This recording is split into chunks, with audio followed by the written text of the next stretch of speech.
Nós estamos vivendo, experimentando e desfrutando de uma linda série, uma linda e poderosa série de mensagens, colocando a minha vida em ordem. Essa é a terceira mensagem dessa série. Eu não sei quantos estão acompanhando essa série desde o começo. Quantos? Uau, não perca. Esteja conosco. Nós precisamos começar a vida, queridos, com expectativa, receber e viver o melhor de Deus para as nossas vidas. Mas com a vida bagunçada não dá. Não dá. Porque se você recebe algo novo no meio da bagunça, você nem se dá conta, você nem percebe, você perde o novo em meio à desordem. Então o que o Senhor quer fazer em nossas vidas nesse tempo é trazer ordem às nossas vidas. Janeiro é um tempo onde o Senhor está mexendo nos nossos alicerces, queridos. E nós já estamos começando a desfrutar dos benefícios, dos ajustes de Deus em nossos alicerces. Nós já estamos começando a vislumbrar o peso de novas edificações em cima de alicerces restaurados. O Senhor está reforçando as nossas estacas, reforçando os nossos fundamentos, para que nós possamos viver e construir coisas novas, amém? Então nós precisamos colocar a nossa vida em ordem, para receber o novo de Deus, amém? Isso faz sentido para você? Faz sentido na sua vida? Nós precisamos, amém, queridos? Colocar a nossa vida em ordem. É como se você fosse comprar roupas novas e quando você chegasse em casa com suas roupas novas, seu armário estivesse todo bagunçado. Você joga a sacola de roupas novas lá, não dá 3 dias, você perdeu as roupas novas no meio das roupas velhas, porque você está com tudo bagunçado. Se você está no meio de uma sala, de um quarto, de uma casa bagunçada, e você vai lá e compra, de repente, uma lata de tinta nova, porque você quer algo novo, você tem vontade de botar uma cor nova na parede, então você vai, você compra tinta, você entra nessa casa, joga tinta ali no meio da bagunça.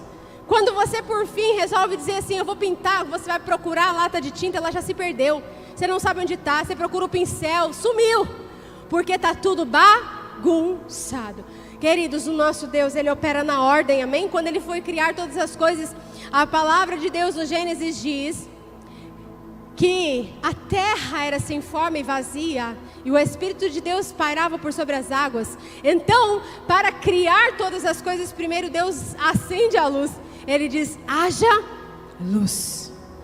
Acendendo a luz, Deus vai colocando ordem em todas as coisas. Separa as águas, aparece então a parte seca e tudo vai tomando forma, porque existe ordem.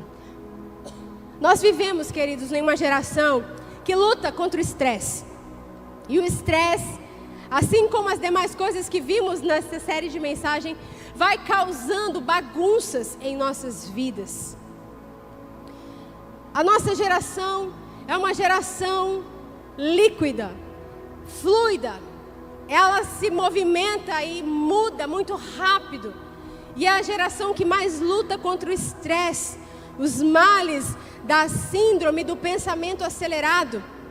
Hoje, conhecida dessa forma, mas que é a causadora da depressão, da ansiedade, das crises de pânico, a síndrome de um pensamento acelerado.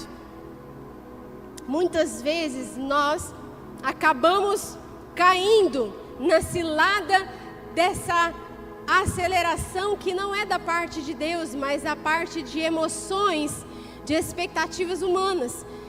E muitas vezes somos enredados pelo estresse de pensar que nós estamos sempre atrasados. Eu não sei se você já teve essa impressão, mas muitas vezes nós nos pegamos pensando assim, meu Deus, eu já tenho tantos anos, olha o fulano, e você está sempre comparando a sua vida com alguém, porque é isso que a internet e as redes sociais fazem conosco, não é?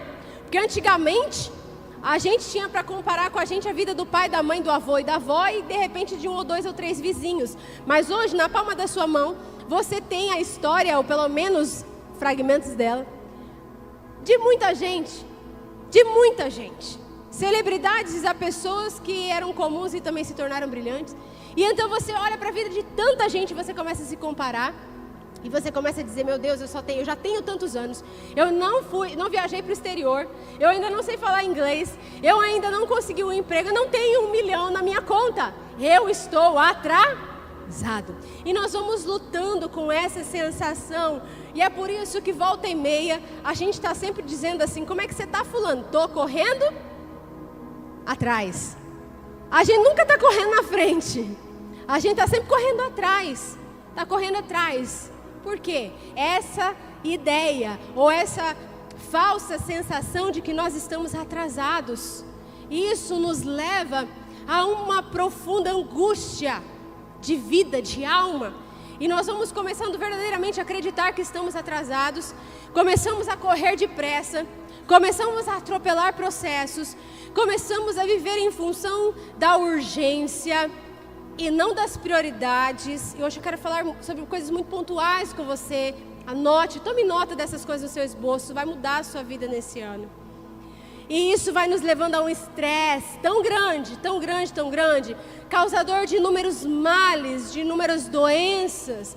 Hoje, queridos, as nossas vidas têm sido consumidas por diversas enfermidades.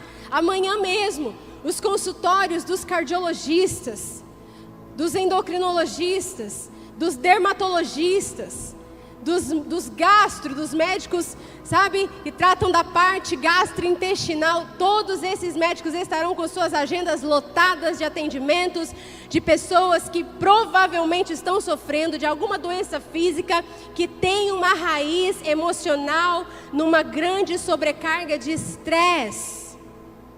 Queda de cabelo, unhas fracas, intestino irritável, dermatites, gastrite, úlcera. Tantas infecções, tantas doenças cuja causa raiz é um estresse emocional exacerbado.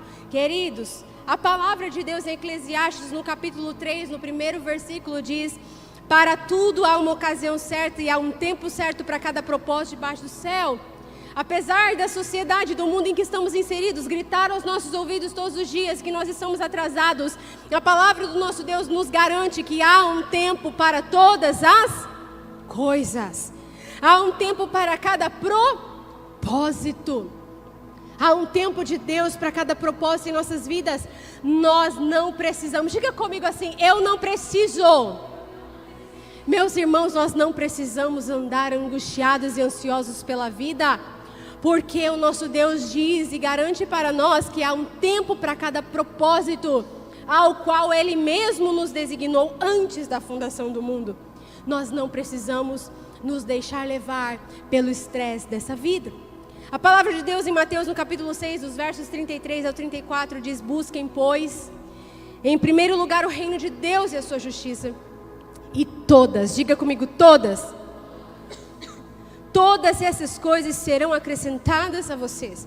Portanto, não se preocupem com o amanhã, pois o amanhã trará suas próprias preocupações. Meu Deus do céu, basta a cada dia os seus próprios problemas. Nós não precisamos andar aflitos com o amanhã. A ansiedade nada mais é do que um medo no futuro. Quando nós não sabemos e não temos o controle das coisas, ou quando nos damos conta de que de fato não temos o controle delas, nós nos amedrontamos diante daquilo que não sabemos. Isso é ansiedade. E a nossa sociedade tem vivido presa a esse medo do futuro. Não desfruta do hoje. E muitas vezes, além do medo no futuro, sofrem uma pressão no passado. Desacreditam de suas próprias vidas hoje, não desfrutam do presente, porque carregam uma pressão no passado. E isso é depressão. Essa pressão de coisas que aconteceram lá atrás. Um medo por não acreditarem em si mesmas do futuro, daquilo que reserva o amanhã. Quando nós avaliamos o nosso cotidiano, um dos fatores principais para o estresse é essa correria, é essa pressa, são essas agendas lotadas, essa sensação que nós temos sempre de estar correndo atrás das coisas. Uma vida atropelada, onde o urgente passa na frente do importante. Onde nossa agenda, ela se inclina para as urgências e não para as prioridades que nós estabelecemos.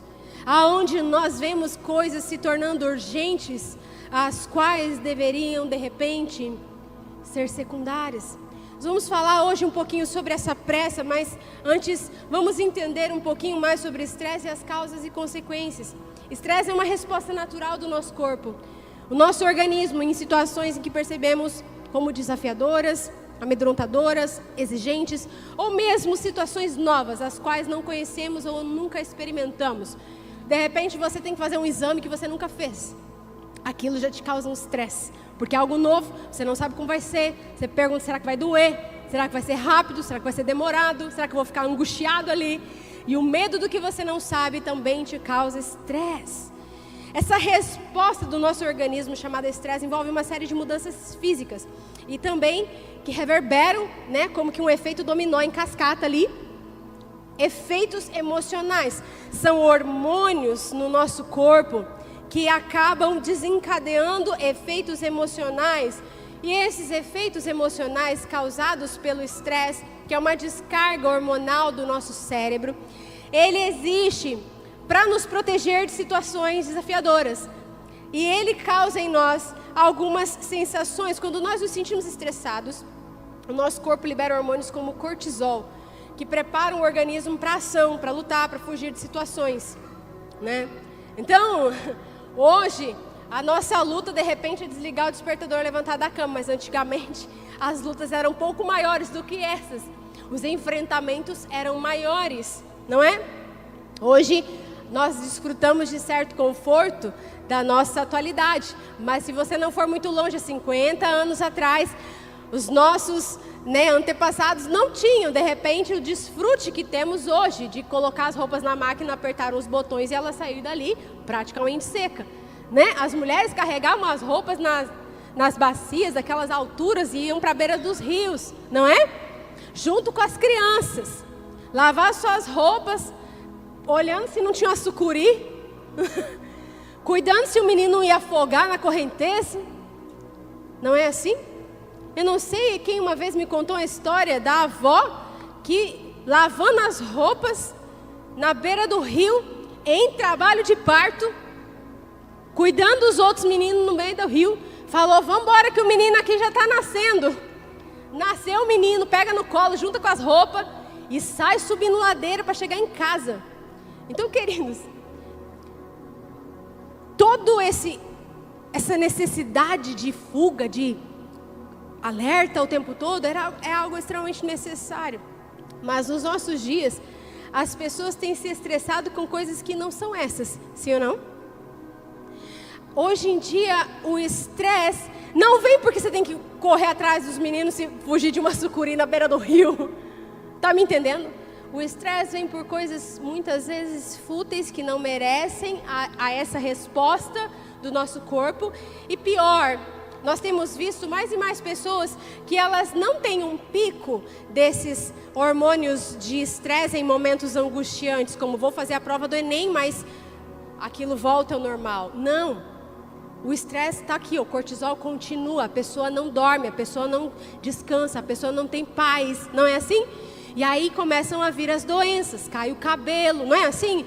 Porque os níveis de cortisol, eles não sobem só no momento de um estresse momentâneo que cada um de nós passa na vida, que a vida acontecendo causa isso, e depois volta ao normal. Não, é uma constante de estresse, é uma constante de cortisol, de situações que vão causando em nós todos esses efeitos desagradáveis. Quantos estão entendendo o que eu estou dizendo aqui? Então, queridos, as principais reações físicas que o estresse causa incluem aumento da frequência cardíaca, pressão arterial, tensão muscular, uma respiração rápida e superficial, não tem aquela respiração profunda, transpiração, alterações do sistema digestivo, dificuldade para dormir, fraquezas, dores, espasmos musculares. As causas do estresse hoje, além da pressa, dessa correria louca que nós somos basicamente obrigados a viver, algumas das fontes mais comuns de estresse incluem o trabalho. Muitas pessoas no trabalho têm que trabalhar sempre com prazos apertados, metas muito altas, sim ou não? As lutas sempre batendo na porta, uma sobrecarga de trabalho, conflitos com colegas, na vida pessoal, problemas familiares, relacionamentos, mudança de vida, com as finanças, dívidas, incertezas financeiras, nosso Brasil numa situação de uma instabilidade terrível, na saúde, doenças, lesões, cuidados com o ente querido. De repente é a mãe, é o pai que precisa de cuidados, ou é o filho que está doente. E também eventos da vida, como mudança de casa, mudança de cidade, às vezes a perda de um ente querido, ou a perda de um emprego. Algo que você construiu numa certeza, de repente quebra-se todo o seu planejamento. Um divórcio, são tantas coisas que podem gerar estresse. Zygmunt Bauman, um renomado sociólogo polonês, escreveu: o estresse não vem dos eventos da vida, mas da nossa avaliação sobre eles. Uau! Aqui eu acendo um alerta para você. Falamos sobre circunstâncias da vida que trazem naturalmente um nível de estresse para nós. Mas este sociólogo está nos dizendo que o estresse ele não vem dos eventos da vida propriamente, veja, mas da maneira como nós avaliamos eles. Eu falo isso muito com as mulheres aqui no nosso Ministério Preciosas, e nós temos caminhado essa jornada juntas, aprendendo e amadurecendo todos os dias um pouquinho, tentando entender, queridos, que a vida, ela tem os seus desafios. Jesus nos falou que no mundo teríamos aflições. Jesus nunca pintou um quadro cor-de-rosa para nós. Ele disse que a vida seria desafiadora, mas ele disse: tem um bom ânimo, eu venci o mundo. E Jesus na sua vida nos ensinou um lugar aonde nós podemos viver a partir dele. Nesse lugar nós podemos ver a vida e as coisas que acontecem na vida por um prisma, aonde as circunstâncias não ditam mais como você reage, mas você diz para as circunstâncias como é que você vai agir e reagir diante delas. Quantos estão entendendo o que eu estou dizendo aqui? Então, queridos, a vida acontecendo traz problemas, amém? Casamento tem dilemas, tem crises, sim. Criar filhos é a tarefa mais difícil que existe.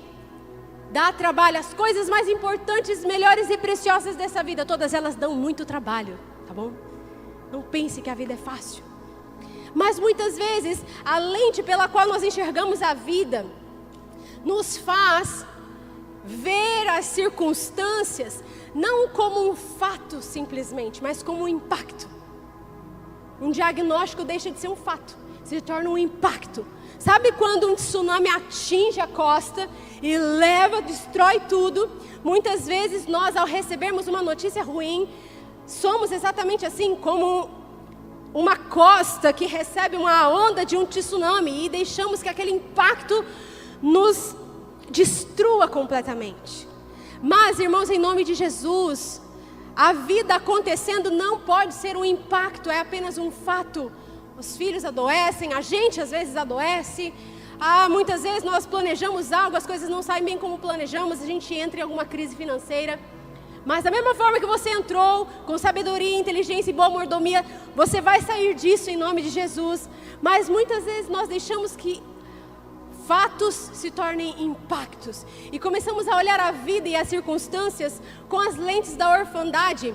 Eu não tenho ninguém por mim, eu sempre fiz tudo sozinho, então eu tenho que me virar. O estresse vai lá em cima. E aí você age e reage na vida. Não a partir do lugar que Jesus nos ensinou, que é um lugar de filho amado de Deus, mas a partir do lugar de um órfão. Um órfão, ele carrega nas costas todo o fardo. Um órfão acha que ele não tem ninguém. Ele não tem ninguém que faça nada por ele, não tem ninguém que lhe estenda a mão. Ele dorme, ele não sabe se amanhã ele vai ter uma provisão. Então ele vive em constante estresse. E muitos dos filhos de Deus estão assentando-se nos bancos das igrejas todos os domingos, mas vivendo uma vida na orfandade, num estresse emocional, uma sobrecarga e num peso, deixando que o estresse bagunce toda a sua vida. Porque quando você age por estresse, você fere, você se precipita, você usa mal as palavras, você toma decisões das quais depois você se arrepende, sim ou não? E muitos de nós temos vivido assim, queridos. E hoje, em nome de Jesus, eu venho da parte do céu dizer para você que Jesus quer arrumar com você toda bagunça gerada pelo estresse na sua vida. Em nome de Jesus. Essa é uma noite de libertação, amém? Existem alguns elementos também que compõem tudo isso. A tal multitarefa é uma coisinha do inferno que muitas pessoas jovens hoje colocam nos seus currículos. Eu sou, ou eu tenho capacidade multitarefas. Até pouco tempo atrás, acreditava-se que a gente não conseguia fazer mais de uma coisa ao mesmo tempo. Mas de repente todo mundo virou multitarefa, porque você precisa ser assim para ter um bom emprego, para ter uma boa colocação, não é? Não, eu consigo fazer mais de uma coisa ao mesmo tempo. Sim, eu consigo trabalhar sob pressão. Sim, eu consigo trabalhar com metas muito altas. E você vai se colocando cada vez mais em lugares de extremos. Vários estudos sobre a gestão de tempo já provaram que essa geração Y, da geração Y para trás, todos somos monotarefas, ou seja, não somos capazes de fazer várias coisas ao mesmo tempo. Você pode até tentar. Tem gente que diz assim, não, eu vejo a mensagem no celular, leio o livro, assisto a série e cozinho ao mesmo tempo. Você pode até achar que faz, mas a comida vai sair meio queimada. Você de repente vai confundir o que alguém disse com a mensagem com o que você leu no livro. E as coisas vão ficando fragmentadas nas nossas vidas. Nós nunca estamos presentes por inteiro em alguma tarefa a qual estamos realizando. Eu estou dando atenção para o meu filho, mas eu estou aqui ao mesmo tempo respondendo um e-mail do trabalho. Você não está prestando atenção. Você não está se dando conta dessas mãozinhas que estão aprendendo a segurar as coisas. E elas vão crescer tão rápido. E de repente vão se tornar apenas vídeos e fotos das quais você vai olhar e dizer, meu Deus, passou tão rápido. Como eu sinto falta desses dias. Eu não me lembro desse dia. Não me lembro. Se não tivesse um vídeo e uma foto, eu não me lembraria. E isso é tão doído, isso é tão ruim. Passamos a ser uma geração de pessoas saudosistas, que não desfrutam hoje, chegam no futuro e olham para trás e diziam, por quê? Onde eu estava que eu não vi os meus filhos crescerem? Onde eu estava que eu não abençoei a minha igreja com o meu trabalho? Onde eu estava quando tudo isso aconteceu? Uma outra semente do inferno é essa confusão, essa falta de simplicidade no dia a dia. O costume de andar com uma agenda sempre enorme, uma agenda sempre cheia, passar o tempo sempre adquirindo um monte de livros que você nunca lê e que se tornam uma pilha de frustração na sua vida. A superficialidade também é um dos males que gera estresse e muita bagunça nas nossas vidas. A maldição do nosso tempo é a superficialidade, irmãos. Hoje nós nos tornamos consumidores de conteúdos rápidos. Ninguém se interessa mais por uma leitura. As pessoas querem textos rápidos se quiserem ler, porque com tanto vídeo, quem é que para ler alguma coisa? E se você tem uma mensagem poderosa para entregar em 40 minutos, as pessoas dizem, por que não entregou em 15? Tem que pregar mais rápido. As pessoas não valorizam mais o sentar para aprender. Somos uma geração superficial. Nós queremos aprontar e preparar maturidade em micro-ondas. Maturidade não se faz em micro-ondas com 3 minutos. Maturidade é uma jornada que leva toda a vida. Então nós ouvimos tantas informações, somos o povo que tem mais acesso à informação. Ao longo de tantos anos nós somos o povo que mais tem acesso à informação. Mas a maioria de nós somos rasos na maior parte dos assuntos. Porque os nossos conhecimentos se tornaram vídeos de 3 minutos no TikTok. Eu nem sei se é 3 minutos que tem aquilo lá, nunca vi. Mas eu sei que é rápido. É 3? Sei lá, é mais ou menos isso aí. E a gente diz assim, eu já ouvi sobre essa doença aí, sim, eu vi um vídeo. Dizia mais ou menos algo assim nesse tipo. E a gente começa a se achar conhecedores de coisas das quais nós não sabemos, ouvimos de quem não sabe direito e que fala como quem tem autoridade. Esse é o mal da nossa geração, irmãos, superficialidade. Isso nos leva a uma incapacidade absurda de amar, porque nós nunca estamos presentes. Nós passamos o dia todo correndo e quando nós chegamos às pessoas que nós dizemos amar, elas não têm o nosso tempo, porque nós já estamos tão cansados, tão exauridos, e que até a brincadeira da criança, o barulho e a sujeira nos irritam profundamente. Aonde quando o cônjuge diz, meu bem, como foi o seu dia? Sobe uma raiva, do tipo, me deixa em paz. Não tem conversa, não tem olho no olho. E nós vamos nos tornando cada vez mais isolados em nós mesmos. Completamente viciados em dopamina. Em uma satisfação rápida, em algo que traga efeito agora.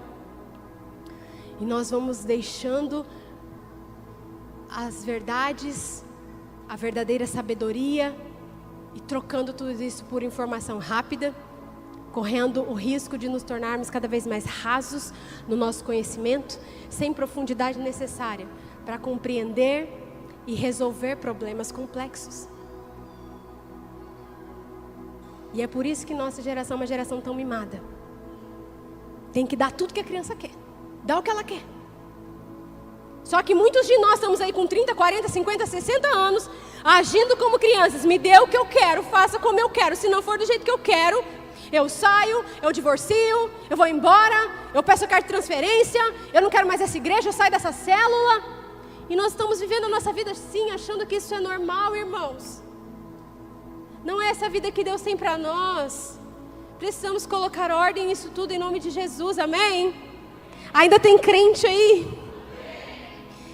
Ah, irmãos, quando nós lemos o relato bíblico de Jesus, Maria e Marta, em Lucas capítulo 10, nos versos 40 até o 42, nós vemos Jesus respondendo: Marta, Marta, você está preocupada, inquieta com muitas coisas, todavia apenas uma é necessária. Maria escolheu a boa parte. Quando vemos nesse texto, você pode ler na sua casa para você compreender melhor todo o episódio, mas nessa fala de Jesus, ele está acendendo uma luz, não sobre o que Marta estava fazendo, irmãos. A discussão aqui sobre tem que servir ou tem que estar aos pés de Jesus, isso aí é para... Já passamos dessa fase, amém? Nós entendemos que são as duas coisas que temos de fazer. Jesus acende uma luz sobre o coração de Marta. Ao servir, ela estava inquieta e preocupada. Quando nós substituímos a urgência pela prioridade daquilo que é importante, nós começamos a fazer as coisas sem sentido. Nós, quando nos rendemos à tirania da urgência e da pressa e do estresse, nós perdemos o nosso senso de propósito. Então nós começamos a fazer as coisas porque elas simplesmente precisam ser feitas. Eu vou na igreja e faço alguma coisa porque eu estou na escala, porque eu tenho que fazer. Nós perdemos o sentido de tudo. Nós nem nos perguntamos se Jesus realmente nos pediu para fazermos aquilo que estamos fazendo. E vamos nos sobrecarregando de tantas coisas. Vamos nos fadigando, perdendo o real motivo de fazer o que fazemos. Para que eu estou fazendo? Para quem eu estou fazendo? Ele me pediu para fazer isso. A razão, a proposta, sentido no que eu estou fazendo. Qual é a minha motivação? Por que eu estou fazendo o que eu estou fazendo? E quando nós atropelamos todas essas coisas, nós nos vemos como Marta. Marta estava fazendo uma coisa tão linda, ela estava servindo a mesa, ela estava preparando tudo para Jesus e os seus discípulos. Ela não estava errada, ela estava muito certa. Mas Jesus diz: Marta, o seu coração está assim, Marta. Não deixe que a urgência tome o lugar do que é importante. Maria escolheu a boa parte. Nós precisamos fazer as duas coisas. Amém, igreja? As duas coisas.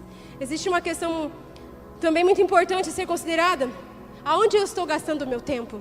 Todos nós temos 24 horas, mas tem gente que diz assim: se eu tivesse 48 horas não tinha tempo suficiente para fazer tudo que eu tenho que fazer. E nós estamos queixando-nos do tempo, ou da falta dele. Aonde você tem gastado o teu tempo? São minutos preciosos nos seus dias que estão indo embora enquanto você rola a tela, enquanto você simplesmente satisfaz as suas próprias vontades. Queridos, tudo o que nasce na minha vontade e termina na satisfação dos meus desejos não é amor, é egoísmo. Mas muitos de nós estamos vivendo as nossas vidas para satisfazer os nossos próprios desejos, olhando para as nossas próprias vontades, cerceados por afetos, como crianças mimadas. Que o Senhor tenha misericórdia de nós. O Salmo 90, no verso 12, diz: ensina-nos a contar os nossos dias para que o nosso coração alcance sabedoria. O tempo é algo bem finito, limitado. O tempo não volta atrás. Nós precisamos fazer um uso excelente do nosso tempo. Então, queridos, para vencer a pressa, sabe, o imediatismo, a lei da urgência e arrumar a bagunça gerada por todo esse estresse, você precisa, em primeiro lugar, anote, ter uma vida focada. Tenha uma vida focada. João 17,4, eu te glorifiquei na terra, completando a obra que me deste para fazer. Uau! Jesus estava dizendo que a obra estava finalizada, a missão cumprida, ele disse. Mesmo que ainda tinha muita gente para ser curada, Jesus estava declarando, eu já cumpri a minha missão. Eu terminei a minha obra, mas tinha muita gente cego, surdo, coxo, sim ou não? Tinha muitas aldeias, muitos lugares que ainda não tinham sido completamente alcançados pela mensagem que Jesus carregava, mas ele disse, eu já completei a minha obra. Centenas de pessoas ali, precisando ainda de Jesus, milhões de escravos no império. Mesmo assim, Jesus disse que ele havia completado a obra que o Pai tinha lhe dito para fazer. Embora ainda tivessem inúmeras necessidades, o nosso Salvador, ele estava livre do estresse. Quantas vezes nós estamos apegados a fazer coisas porque nós queremos simplesmente saciar o nosso medo do que as pessoas estão pensando de nós. Eu vou fazer. Eu não posso, eu não aguento, eu não tenho condição, mas eu vou fazer, porque vai que vão pensar isso e isso a meu respeito. Jesus não estava preocupado com isso. Ele disse, eu já terminei. Papai mandou fazer isso, eu fiz. Agora os coxos que tem aí, os doentes, os enfermos, é com vocês. Vão, por todo mundo prega o evangelho. A minha obra eu já concluí. Muitas vezes nós estamos presos assim. Jesus, quando ele ia fazer algo, ele fazia tarefa vez por vez, sem energia desperdiçada em estresse de pensar, olha, vamos lá gente, rápido que eu tenho que passar Maria. Vamos, prega logo, prega rápido. Não, Jesus, ele tinha um entendimento, ele desfrutava de cada momento. Ele curava um por um e ele fazia cada um dos seus momentos de ensino com cuidado, com amor, porque ele tinha noção de quem ele era e do que ele precisava fazer. Então, se Jesus estava curando alguém, ou se Jesus estava num casamento, ele desfrutava daquele momento. Olha para a sua vida. Você vive um momento por vez? Ou você está vivendo o hoje, pensando no amanhã? Não é? Tem vezes que a gente está aqui, pensando que daqui a pouco você já tem que estar lá. Então, você não consegue nem conversar com quem está aqui, porque você tem que pensar, não, mas eu já tinha que estar lá. E se eu tenho que sair, pegar o carro e correr. E nós estamos sempre nessa loucura. Salomão escreveu que existe tempo para todas as coisas. Lá em Eclesiastes capítulo 3, um homem que entendeu a sabedoria, ele disse, há tempo para tudo. Tudo que é um propósito de Deus. Quem faz muitas coisas ao mesmo tempo acaba não fazendo bem a maioria das coisas, não é verdade? Então que nós possamos ter uma vida focada. E daqui a pouquinho eu vou te ensinar, fica comigo, eu vou te ensinar como ter uma vida focada. Segundo lugar, supere a preocupação para colocar em ordem a bagunça gerada pelo estresse da sua vida. Supere a preocupação. Provérbios 3, 5 e 6 diz, confie no Senhor de todo o seu coração e não se apoie no seu próprio entendimento. Reconheça o Senhor em todos os seus caminhos e Ele endireitará as suas... Quem quer ter o caminho endireitado pelo Senhor aqui? Amém. Existem 4 verbos em ação aqui nesse texto. Primeiro, confiar. Depois, não se apoiar. Depois, reconhecer. E por último, endireitar. Queridos, a nossa responsabilidade com o Senhor é confiar. Não se apoiar naquilo que você sabe, naquilo que você conhece. E reconhecer.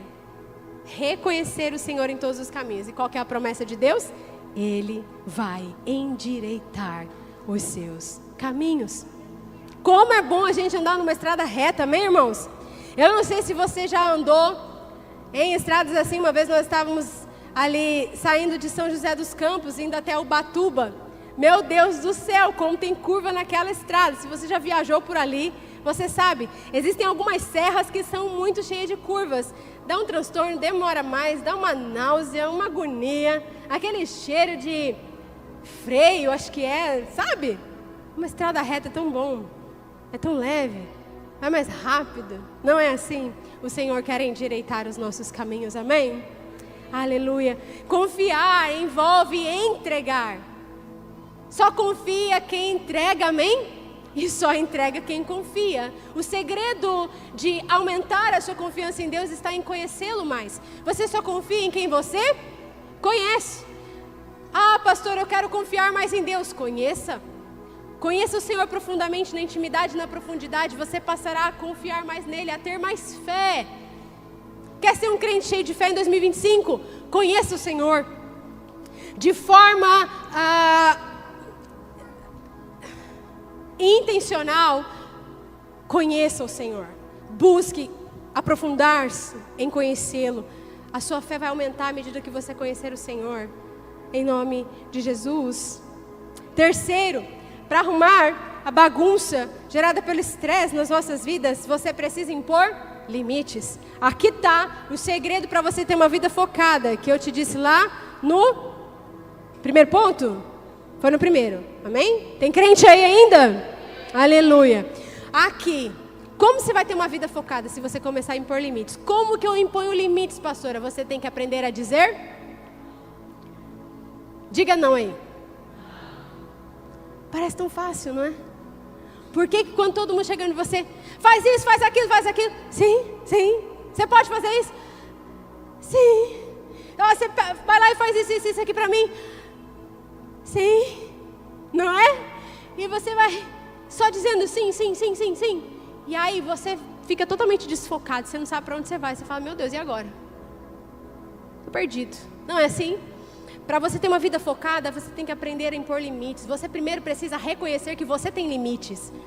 Sabe, quando eu pego a estrada, eu fico vendo aquelas carretas enormes. Gente, quando você passa no pedágio, tem até uma via, assim, no cantinho, que é a balança das carretas, não é? Você já viu isso? Soldado dirigindo? Tem. Até aquelas carretas imensas que são capazes de suportar muitas toneladas de peso, elas também têm um limite para carregar.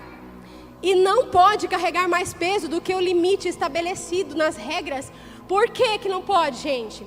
Porque uma carreta que carrega peso em excesso, ela pode tombar. Ela pode acabar se envolvendo em um terrível acidente. Gente, se até as carretas que foram preparadas para suportar tanto peso, elas têm um limite, por que que você e eu achamos que não temos limite? Por que que a gente vai carregando tanta coisa nas costas?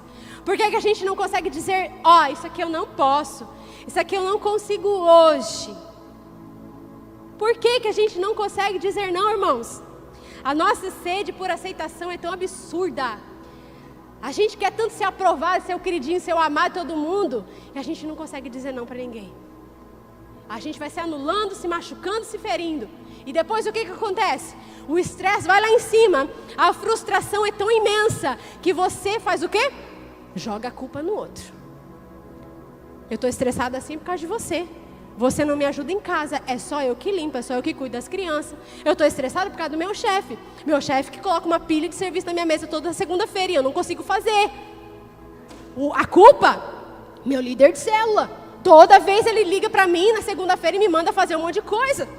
A culpa dos meus pastores, porque onde já se viu, toda hora está pedindo um monte de coisa. E a gente vai terceirizando a culpa, vivendo presos na imaturidade, aonde a responsabilidade, na verdade, é nossa, de dizer assim, não posso, não consigo. Posso te ajudar na semana que vem? Posso me envolver nisso em outro momento? A minha vida está assim, assim, assim. Podemos conversar sobre, mas não, nós queremos tanto ser amados e aceitos, nós queremos tanto resolver a vida de todo mundo, que a gente acaba com a nossa própria vida, sim ou não? Eu sei muito bem do que eu estou dizendo para vocês. Moisés uma vez aconselhou, ou melhor, foi aconselhado por seu sogro Jetro, lá em Êxodo 18, quando ele estava ali com uma multidão de gente esperando o conselho dele. Moisés respondeu, o povo me procura para que eu consulte a Deus, toda vez que alguém tem uma questão, essa me é trazida, eu decido entre as partes e ensino-lhes os decretos e as leis de Deus. Respondeu então o sogro de Moisés, o que você está fazendo não é bom, você e o seu povo ficarão esgotados, pois essa tarefa lhe é pesada demais.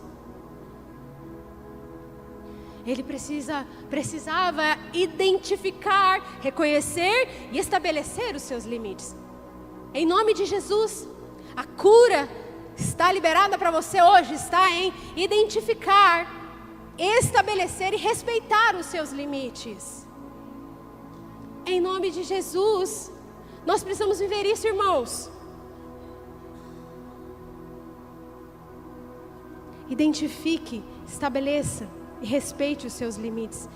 Quarto, converse com Deus.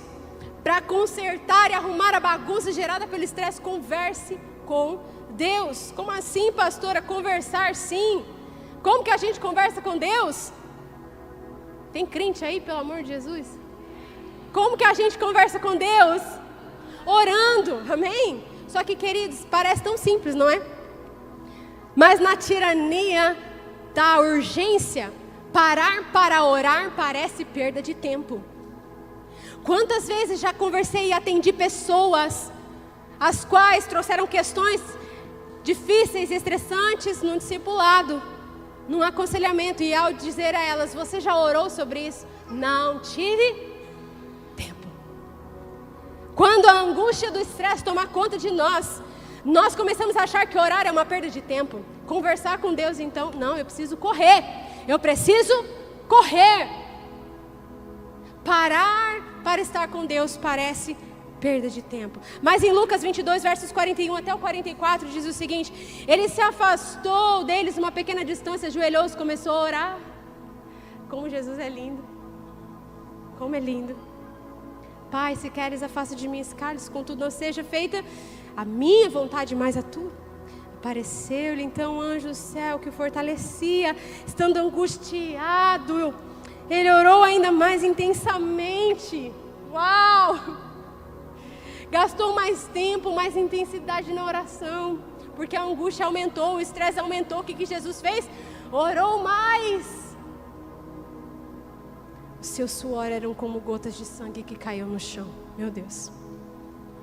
Olha que ambiente mais estresse. Meu Deus, impossível pensar em algo mais angustiante do que saber que você vai ter que enfrentar a cruz sozinho, carregando o pecado de toda a humanidade. Era isso que Jesus estava prestes a enfrentar, mas ele ele se afasta do povo. Gente, olhe para mim. Tem momentos que as pessoas vão te sufocar, vão estar em cima de você dizendo, ei, mas eu preciso de uma resposta. Ó, se você não falar, eu vou dar oportunidade para outro. Que dê então, deixe passar, não feche o negócio.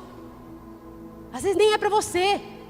Fala, se você não puder esperar que eu ore, então não é para mim. Eu vou primeiro orar.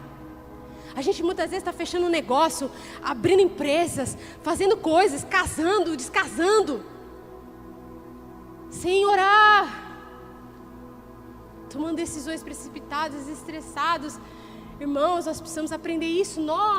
Sou o primeiro da fila. Deixa o anjo do carreto passar. Se não é para você, vai levar. Porque o que é seu, vai esperar.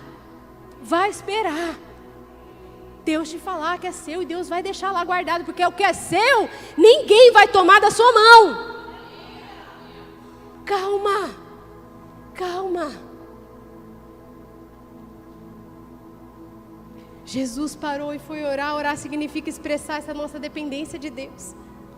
Jesus, o próprio Deus, totalmente Deus ali em figura humana, completamente homem também, mas ele expressa a sua dependência de Deus quando ele fala assim, eu vou orar, eu estou muito angustiado, eu preciso estar com meu Pai. Bill Hybels, nesse ponto, afirma, é um atentado à natureza humana, à autonomia humana, uma ofensa à independência do viver. Para as pessoas que vivem apressadas, determinadas a vencer por si mesmas, orar é uma interrupção desagradável. Quem que tenta vencer por si mesmo? Um órfão. Quem que acha que não tem ninguém por ele? Um órfão. Mas nós não somos. Nós éramos antes de Jesus, mas agora somos filhos de Deus. Então nós não precisamos nos dobrar à tirania do estresse. Nós podemos parar tudo e orar. Amém? Para tudo. Para tudo. Não diga, espera, eu vou orar. Eu vou orar. A hora que Deus me responder, então eu decido. Amém? Converse com Deus. Quinto, descanse de verdade. De verdade. Para consertar ou arrumar a bagunça gerada pelo estresse, nós precisamos aprender a descansar de verdade. Tem descansar de mentira, pastora? Tem. Às vezes a gente se engana, a gente pensa que está descansando, mas não está. A gente deita no sofá 3 horas de Netflix. 3 horas é pouco. Tem gente que, meu Deus do céu, emenda um episódio no outro, vai embora, né? E vai. Tô descansando. Sai dali cansado, cabeça pesada, resolveu nada e um sentimento de improdutividade. Porque daí chega no final da série que você estava assistindo, você fica arrasado. Por que a fulaninha não ficou com o ciclaninho? Por que o ciclaninho morreu e o outro que matou ele? Não é assim? Tô com raiva. Improdutividade. Não acrescentou nada à tua vida. Você está me entendendo? Ah, então é pecado? Não, nem sempre. As coisas que a gente às vezes gasta o nosso tempo são pecado, mas nos levam a uma improdutividade tão grande que você não passa nem frio na barriga do diabo. O diabo nem tem medo de você. Você está tão distraído, tão fora do foco. Está me entendendo? A gente achando que está descansando. Descanso tem nome. Diga, descanso tem nome. É Jesus. Fala isso comigo de novo. Diga, descanso tem nome. É Jesus. Ele não disse: vinde a mim todos que estão cansados, sobrecarregados, e eu trarei o descanso para as vossas almas. Não é isso? Queridos, Jesus é o descanso para nós. Ele é o descanso e Ele nos prometeu o descanso. E quando nós entendemos que o próprio Deus, ao criar todas as coisas em 6 dias, no 7º Ele descansou, o nosso Deus está nos ensinando que o descanso é necessário.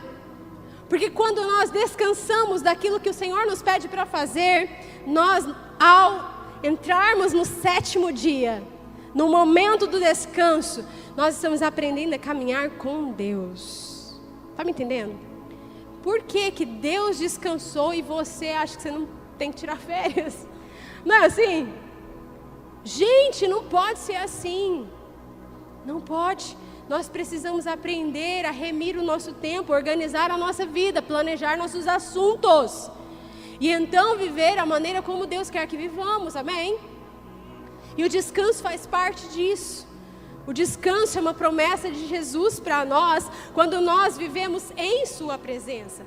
E a palavra de Deus em Provérbios vai dizer também que não é cochilar um pouco, dormir um pouco, cruzar um pouco os braços. Porque quem vive assim morre na pobreza. Está lá em Provérbios esse texto. Parafraseei aqui, mas é isso aí. Amém? Morre na pobreza. Morre a desejar coisas, mas nunca alcança. Porque para um pouco para descansar. Encosta um pouquinho. Cochila. Está entendendo? Não é esse descanso que nos faz morrer na pobreza. Não é isso que Jesus tem para nós, amém? O descanso que Jesus tem para nós é um refrigério que vem para nós em meio à jornada da vida. É enquanto caminhamos, o Senhor vai nos dando provisão e descanso, vai renovando as nossas forças, vai restaurando as nossas armaduras. É como um lutador de boxe, um MMA, que ele para lá e ele senta um pouquinho, o treinador vem e põe um gelo nele, joga um trem na cabeça assim, põe a água lá, não é água, aquilo é isotônico, né? E ele respira, daqui a pouco soa o gongo, vai para a luta de novo, meu filho. A nossa vida é assim. Só que essas pausas que fazemos são muito importantes. São muito importantes. Porque às vezes o inimigo está armando um golpe. E é necessário fazer uma pausa. O Senhor te traz, vem cá. Ó, ao mesmo tempo que Ele põe lá um isotônico, bota um gelinho, respira. Ele está dando instruções no ouvido dele. Não é assim? Tal. Faz isso. Entra com tal golpe, daquele jeito que eu te ensinei. Vai, sou o gongo. Você vai lá e vence. Está me entendendo?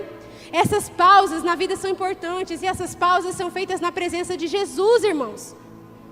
Não é na presença da tela do Instagram, nem de qualquer outra coisa que possa parecer dar a você um descanso. Tem gente que paga férias caríssimas, vai lá, viaja e volta mais estressado do que estava. E às vezes ainda volta até endividado. Não é? Então o descanso é em Jesus e não em outras coisas. E por último, para você vencer a tirania da pressa, da urgência e arrumar a bagunça gerada por estresse na sua vida, acredite na eternidade. Nós precisamos acreditar na eternidade, irmãos. Porque se nós acreditarmos que a vida é só aqui e agora, nós viveremos fadados ao estresse, à loucura desse presente século. Mas a nossa vida não é aqui. Você entende isso? Aqui nós estamos passando uma parte muito pequena da nossa existência. Nós somos seres espirituais vivendo uma experiência terrena e não o contrário. Aqui nós estamos vivendo um pequeno fragmento da nossa vida. A eternidade passaremos com o Senhor. Então não perca a sua atenção nas coisas dessa vida. Continue olhando para Jesus. Todas as vezes que você é tomado pela ansiedade, pelo estresse, pelo medo, pela angústia, pela precipitação, toda vez que você é tomado pela autopiedade, pela necessidade da satisfação dos seus desejos, é porque você já não está mais olhando para Jesus. Porque quando nós olhamos para Jesus, nós percebemos que os olhos de Jesus ainda estão no pobre, no cego, no aflito, no nu. Os olhos de Jesus não estão nas minhas vontades. Os olhos de Jesus estão nos perdidos, nos pobres e necessitados. Então, quando nós começamos a viver olhando para nós e aquilo que queremos, aquilo que achamos que precisamos, é porque os nossos olhos não estão mais em Jesus. É necessário que fixemos, como dizia em Hebreus, firmemente os nossos olhos em Jesus. Eclesiastes 3:11 diz: Ele fez tudo apropriado ao seu tempo, também pôs no coração anseio pela eternidade. Mesmo assim, ele não consegue compreender inteiramente o que Deus fez. Veja, todos nós carregamos dentro de nós um desejo pela eternidade. Deus colocou isso dentro de nós. É por isso que nós não entendemos a morte. É por isso que quando alguém morre, por mais que às vezes você pense assim, nossa, mas essa pessoa viveu uma vida linda, já era de repente um idoso, uau, teve uma trajetória linda, mas a gente sofre, a gente sente uma dor, a gente não quer que vá. Por quê? Porque nosso coração não foi feito por Deus para experimentar essa ruptura. Nós fomos criados lá no princípio de tudo para vivermos com Deus para sempre. A morte entrou em Gênesis capítulo 3, quando houve o pecado. Então a morte entra, tanto a morte espiritual, que é a separação de Deus e do homem, quanto também a morte física. O homem não foi projetado para experimentar essa ruptura, por isso dói, nós não compreendemos. E sempre haverá um almejo no coração do homem por algo maior, por algo muito maior do que ele. Se você for numa aldeia indígena, que nunca foi atingida pela civilização humana ainda, se você chegar lá, você com certeza vai encontrar algo que eles chamam de Deus, uma pedra, um pássaro, o sol, a água. Porque o homem nasce com um almejo por algo maior, pela eternidade e por Deus. Nós ficamos assim marcados para que nós pudéssemos, ainda que tateando, conseguir encontrar com o nosso Criador. Acredite na eternidade. Acredite. Porque, acreditando ou não, você vai parar lá. Você vai parar lá. Agora, você pode parar a eternidade com Deus, ou você pode parar na eternidade sem Ele. Isso se chama céu, isso se chama inferno. Muitas pessoas não querem mais pregar sobre essas coisas. Mas existe céu, existe inferno. E é por isso que existe Jesus e a salvação na cruz. Se nós andarmos com Jesus, nós vamos experimentar a eternidade com Deus. Mas se nós andarmos sem Jesus, passaremos a eternidade sem Ele. E qualquer lugar sem Deus é o inferno. Mas hoje o Senhor está nos dando a chance de escolher como nós vamos viver a vida. Mas pastora, eu já entreguei minha vida para Jesus, já sou um salvo. Aleluia. Glória a Deus. Agora o que você tem que fazer? É só o primeiro passo. Caminhe com Jesus. Passo após passo. Se comprometa. Se aliance com Ele. Se aliance com a sua igreja. Seja rodeado de pessoas que estão indo para o mesmo lugar que você. Porque assim você garante que você não vai se desviar nem se perder pelo caminho. Irmãos, nós precisamos caminhar perto de pessoas. A igreja do Senhor é isso, uma família onde nós andamos perto uns dos outros. Uma vez nós estávamos, Mato Grossense, Cuiabana, conhecendo São Paulo, noiva do pastor Samuel, ele me levando para conhecer a terra dele, tanto prédio, metrô, tanta coisa. E aí fomos na Estação da Sé. Quem é de São Paulo já foi lá, sabe como é, né? horário de pico. Meu Deus do céu, de repente aquilo tudo se encheu de gente. Nós fomos esmagados por todos os lados. E eu disse assim, meu Deus, para onde que nós vamos? O pastor falou para mim assim, amor, fique tranquilo. O fluxo das pessoas vai te levar. E de fato, a hora que o metrô parou e abriu a porta, meus pés não pisavam o chão, gente. Eu com esse tamanho todo aqui, eu fui carregada para dentro do vagão, sem menos encostar o pé no chão. Estava lá dentro, espremida, olhando para ele meio de longe assim, e pensando assim, onde que eu seguro? Onde que eu seguro? Ele falou assim, amor, não precisa segurar em nada. O quê? Agora que o negócio começou a andar, sabe aquela inércia assim, ó? Quem estava atrás segura o da frente, que o da frente segura o de trás. E, Você não cai. É impressionante. Você quer um segredo para você não cair? Esteja rodeado de pessoas. Por todos os lados. Quem está rodeado de gente não cai. Você está caindo porque você está andando sozinho. Na vida é assim. Entregue o seu coração para Jesus, mas caminhe perto de pessoas. Em nome de Jesus. Queridos, eu quero concluir. E quero orar por você. Toda vez que recebemos uma palavra de Deus, nós precisamos tomar uma decisão com Ele. Hoje você tem que tomar uma decisão de não viver mais refém do estresse. Da vida corrida. Hoje você vai tomar uma decisão, não comigo, com o Senhor. E quando as pessoas perguntarem para você no WhatsApp, e aí amiga, como você está? E aí fulaninho, como é que você está? Você não vai mais responder o quê? Que você está correndo atrás. Que você está na correria, né? Já usa até o bonequinho correndo assim, a fumacinha lá atrás, não é assim? Não vamos mais. Não vamos mais. Você vai responder a verdade. Estou bem, estou precisando conversar, estou desfrutando a vida, amém? Porque nós vamos aprender com o Senhor, amém? Eu amo aquela canção que ela diz assim, ó. Estou aprendendo a estar cada dia mais satisfeito em Ti, e à medida em que Te... É conhecendo Ele. O que acontece? Tudo perde o seu valor. Por quê? Porque nós estamos aprendendo a caminhar. A cada estação, no inverno, na sequidão, na estiagem, na primavera, nos bons tempos, nos dias maus, aprendendo todos os dias a caminhar com Jesus e rodeado de pessoas. A palavra de Deus em Mateus 6,33 diz: busquem, pois, em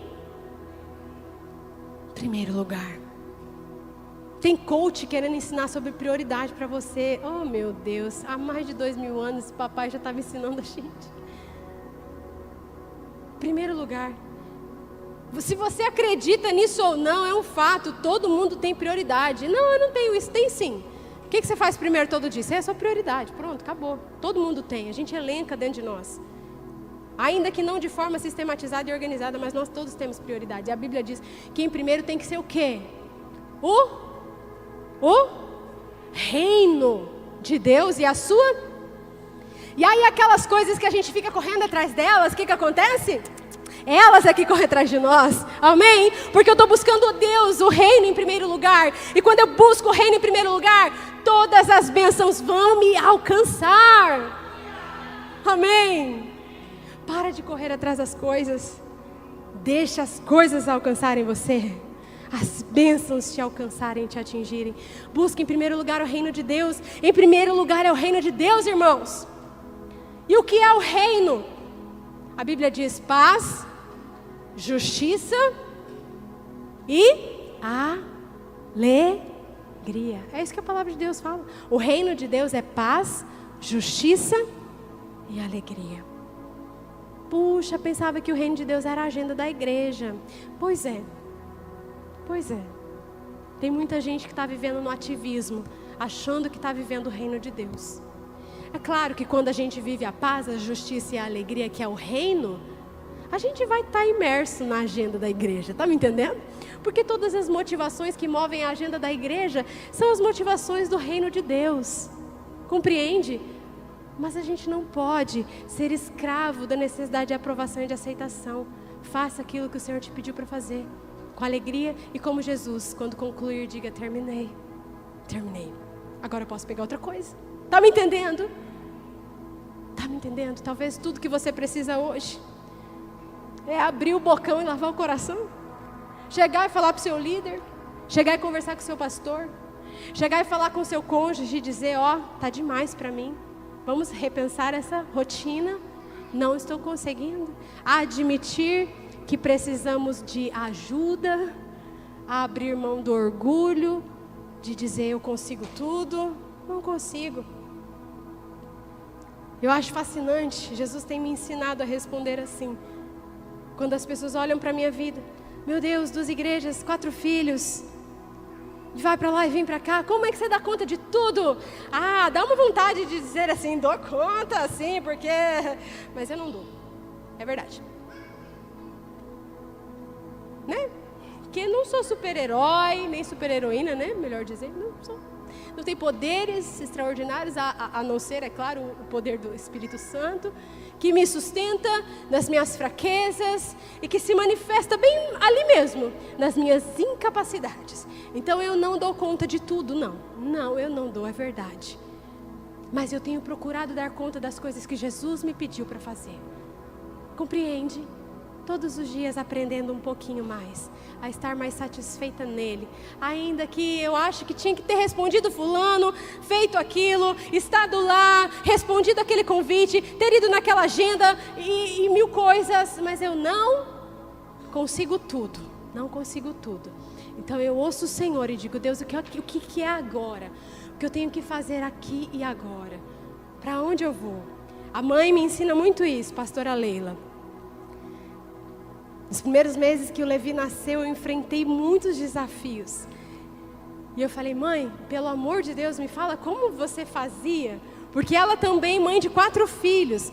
E teve os 4 filhos dela no maior movimento de expansão que a igreja da cidade experimentou. E eu disse: mãe, me ensina, como que você fazia? Como é que você dava conta? Porque eu estou assinando aqui um atestado de incompetência. E ela disse assim: filha, faça uma coisa de cada vez. Você não consegue dar banho num bebê, dar a mamadeira para o outro bebê e lavar a louça. Você vai ter que fazer uma coisa de cada vez. Então, enquanto você estiver dando banho nesse, o outro vai chorar um pouco. Mas dê atenção para esse, se precisa de você. Ele quer o seu toque, o seu carinho. Ele quer que você dê um banho gostoso nele, que você toque, que você faça um carinho, uma cosquinha. Que você diz: você é o bebê da mamãe. O outro está aqui, mas calma, esse vai ser atendido. Termina esse, pega o outro. Cuida desse, ajeita. Depois, você coloca lá o arroz para fazer, porque se você colocar antes, vai queimar mesmo. Entende? E eu tenho aprendido a estar todos os dias mais satisfeita em Jesus. Eu não consegui ainda não, mas eu estou caminhando. E eu quero incentivar você a decidir junto comigo. Aí nessa jornada, primeiro você precisa entregar sua vida a Jesus, se você ainda não fez isso. Você precisa também escolher andar perto de pessoas para te ajudarem. Assim como um dia eu passei a mão no telefone e falei: mãe, me ajuda. Você precisa ter alguém para você pedir ajuda. Caminhe perto, não ande sozinho. E desfrute de cada passo. Olhando para Jesus, abandonando suas vontades, vivendo para Ele, para servi-lo e para amar pessoas. Porque a vida não é sobre nós. A vida é sobre Deus e sobre amar as pessoas. E quando nós vivemos assim, tudo faz sentido. Se coloca de pé no seu lugar. Vamos orar.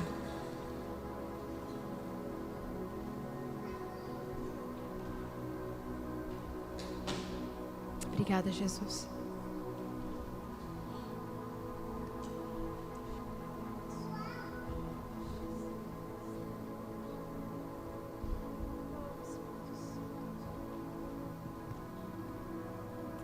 Feche os teus olhos.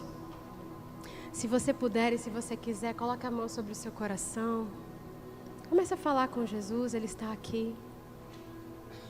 Ele espera que você reaja diante dessa palavra.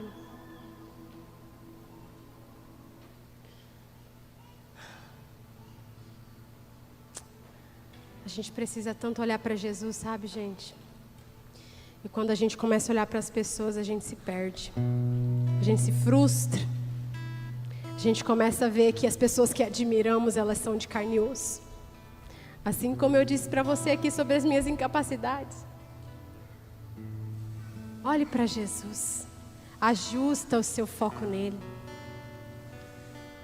Pega o esboço dessa mensagem, vai para o teu quarto, se prostra ali, peça para Jesus te mostrar o que você tem que fazer. Deixe que durante essa semana essa palavra enraize no seu coração. Mas hoje, tome uma decisão com Jesus. Não saia por aquela porta da mesma maneira como você entrou aqui. Decida com Jesus. Decida. Não dá para abraçar o mundo, não, gente. A gente tem que fazer escolhas. Peça para o Senhor a sabedoria necessária para você escolher o certo.